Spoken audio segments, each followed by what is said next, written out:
What's going on, guys? Dan of Mad Nasty Trapping coming back at you again with a video short. This one is entitled Not the Best Place to Have Yourself a Bird Nest.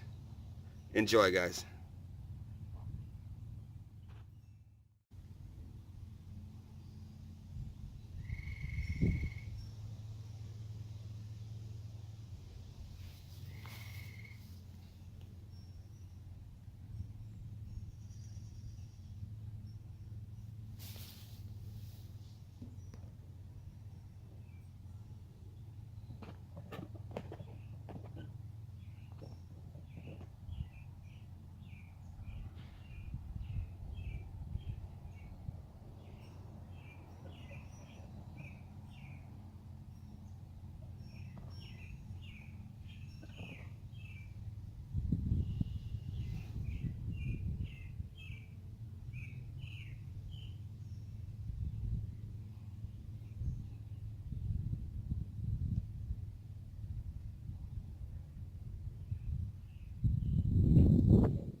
So, what would possess these crazy birds to even remotely come that close to a deer, let alone go into the bullseye and risk the Mad Nasty Trapper whacking some arrows into their nest?